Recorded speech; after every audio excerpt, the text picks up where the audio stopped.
fall down, clean up the place all around. Welcome to live well. Welcome to live well. Where your food natural.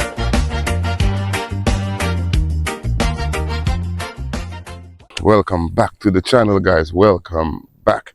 In today's video, guys, we're finally gonna do a harvest, guys. You know, we gotta reap what we sow, as they say, guys. You know what I mean? So the first thing we're gonna be harvesting today, guys, will be our potatoes, guys. You know, our Charlotte potatoes. Now you can see it's all dried up now. I'm not really expecting a bumper crop, guys, as much as I would really love to. These guys here, sometimes you can be lucky and you get a good reasonable size from them, and sometimes they come out more like, you know, like new age potatoes where you can just boil them with the whole skin on, guys. You know what I'm saying to you? So that's what we're going to do. I'm gonna just get a fork just to help me loosen up the soil, guys.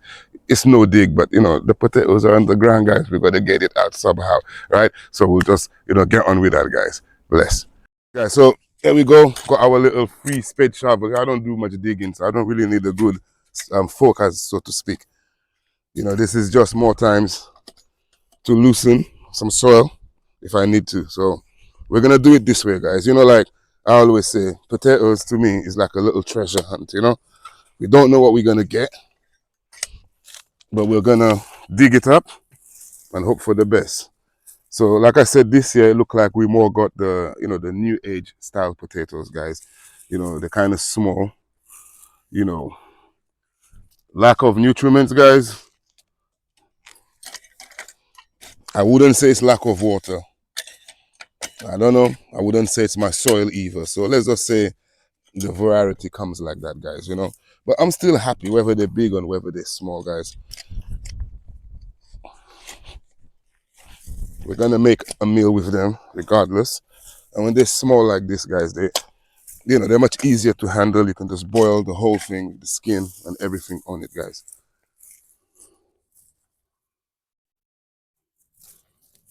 So we got them like this.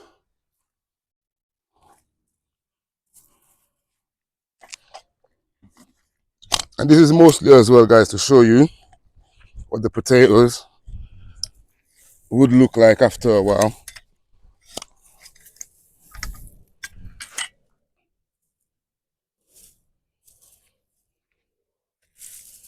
Now these potatoes at this size, you boil them whole, put butter, put some black pepper, guys, a little bit of salt, and any kind of greens that you've got with them, some, you know, kale, spinach, any kind of greens you have next to it, and whatever meat you choose to eat with them.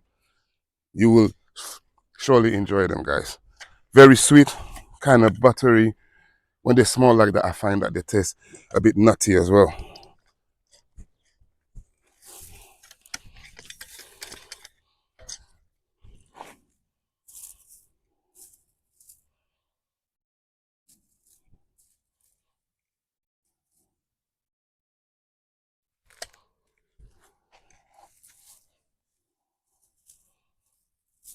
Only problem with when they're this size, guys, you're gonna have a lot of them left behind because you're simply not gonna see all of them.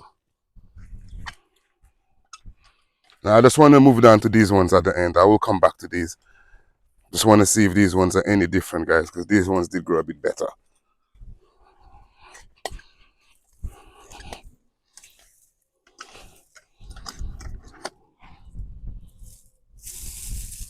And these guys, try to put on a little bit of size, guys, but it's roughly about the same. Yeah, guys, so these ones slightly bigger, but you know, I'm not accepting that my shallots come like new age potatoes now. Maybe I have to do a better job with my soil or the way I'm going to be putting the potatoes. Maybe I need to amend them a bit better. It could be that. I don't know, guys. But we just try to just move the first, you know, like a shovel length of the soil, 3 inches or so, guys, down.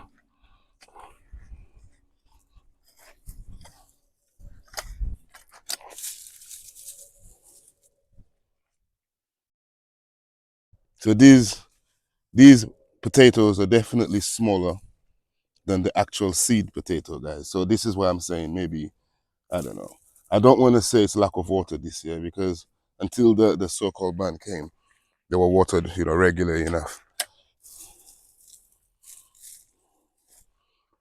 you quickly, guys, you know, how our potatoes are doing. I'm going to come back and finish it off, guys. But I just want to do like a harvest. I'm going to take you over to the next things we're going to harvest. So that was our potatoes, our new age style potatoes, guys. Then we just move over to our beetroot. Now, guys, we've been there for roughly 3 months. We did grow these guys in clumps, but as you can see now, they're ready. This little guy, hopefully I would have been happy if he had stayed in the ground when I was pulling, but it's all good now. You can see how our beetroots are looking. And I'm just going to be looking for the big ones, biggest size, guys. Pull them out.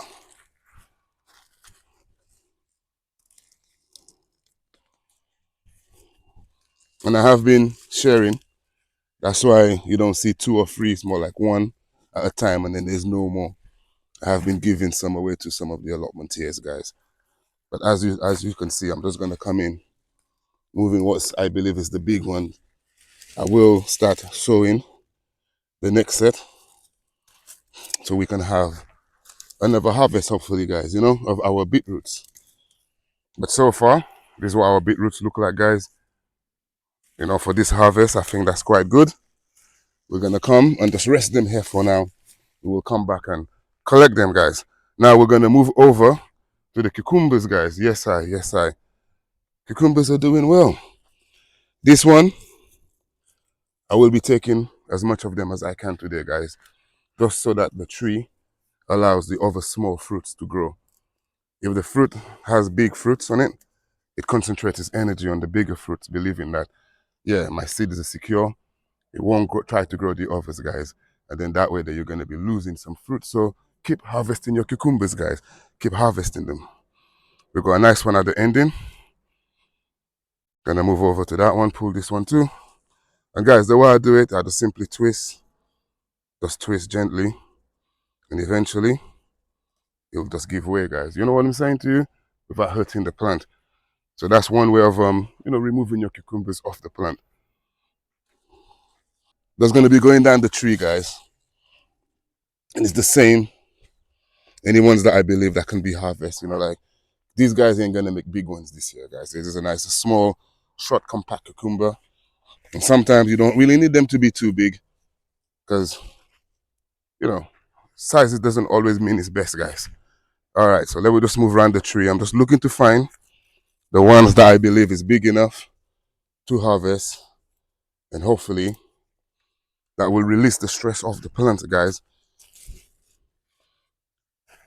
And like I've always said, cucumbers is a plant, once it starts to harvest, it just once it starts to give you fruits, as long as you keep harvesting them, you'll keep getting fruits, guys. So we've managed to get 4 this harvest, guys.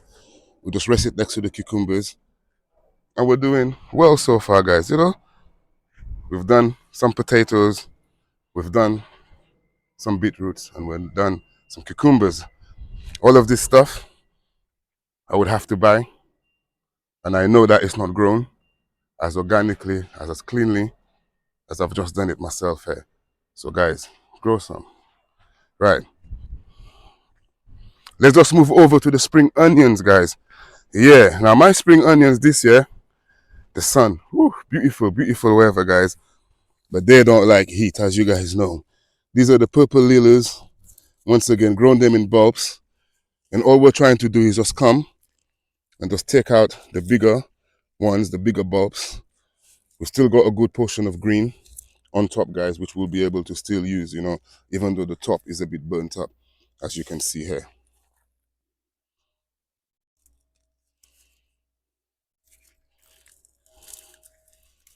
And at this stage here, I'll be more concentrating towards, you know, the ending part of the onion, guys. And you know, when you clean these guys, they come out, you know, they look real nice, real shiny and stuff once you get that first few layers off, guys. So, you know, once again, you know, grow some, guys, grow some. This is organically grown, this is fresh, you know. It could have been taken out, you know, at any time. But this is what I say to you guys, grow your stuff in clumps, because then you just come and just take what you need. The rest will stay there, rather than harvesting the whole thing. And then, you know, when the time comes, the whole thing goes off too. Okay, so we're gonna move over to the carrots, but I'm not gonna be going crazy and harvesting, guys. I myself is curious to see the progress, so I'm just gonna be pulling out one or two. All right, so we obviously must have hit a rock or something here, but from the top, it did look like a nice carrot, guys. All right, let's see if we can pull up another one. Maybe we'd be better trying to find something with a reasonable size head. I just want to see the progress, guys. All right, so once again, I've got short, stubby carrots for genetics, or these guys need growing more. I don't know. Right, let's try over the multi-clump section. Right, so it must be the style of the carrot, guys. But either way, this can still be used. You know what I'm saying to you? It's not always about big. It's not always better, guys. You know, you break, you clean, put it in your food, guys. You're able to eat it. And I can guarantee you it's going to be one of the nicest, sweetest carrots you eat, guys. You know? Yeah, I'll put it down to the genetics of these carrots, guys. Or if anybody knows anything, you know, about carrots, is it the soil or is it what's going on? I don't know. But I'm still happy, believe it or not, guys, with my harvest. So I'm going to just rest it next to my spring onions here, guys. And we're going to move down to the courgettes, guys. Now, this guy here was meant to be harvested a couple of days ago, guys. You can see this guy, and it's the same principle with the cucumber. I just twist, turn, lovely looking courgette, guys. Now, some people do like to harvest them when they're small, harvest them with the flower. And also, you know, all of these kind of plants, the pumpkin, the courgette, their flowers are actually edible, guys. So, you know, you can try it out sometimes. Just gonna rest this guy here, guys. I will be coming back with a basket to pick them. As you can see, our watermelons are not quite ready yet. The plant is holding on, but let's see. And we're gonna move over to the corn, guys. Now, I believe I've got one corn tree that is ready for me to pick at least one corn off it, because I believe we're at that stage with it. It's our corn here, guys. Now, hopefully all the rest of the corn should look like this guy here. Once again, I haven't really been too tough with the... So this is our corn, guys. Not 100% of the tassels did get pollinated, because remember, all of these guys here has to be touched by the pollen that's falling off of the male flower, guys. I may call it dust sometimes. But yeah, guys, a nice looking corn, no? All right. So hopefully we'll have the rest looking like that. Maybe I need to come more and start shaking my corns a little bit more, make sure that, you know, they're properly pollinated, guys. But even as this here, if you were to break the top here, you know, break the bottom, it's a nice hob, no? Can't complain, guys, can't complain. So all I wanted to do today, guys, here was to basically show you a quick harvest, show you how things are going in the garden and what I'm able to harvest right now. Size doesn't always matter, guys. You know, this is the thing. Everybody wants the biggest, but sometimes the biggest don't always taste the best. Try growing two different vegetables, a big one and a small one, and more times you'll find that the small ones, that flavor is more concentrated, guys, very much more concentrated. So on that note, I'm hoping you've enjoyed our little harvest video, guys. Hopefully we'll have a few more to come. Maybe I'll do them in short forms, guys, but nevertheless, guys, we're getting vegetables from our garden, guys. So live well, guys, and together we grow, guys. Bless.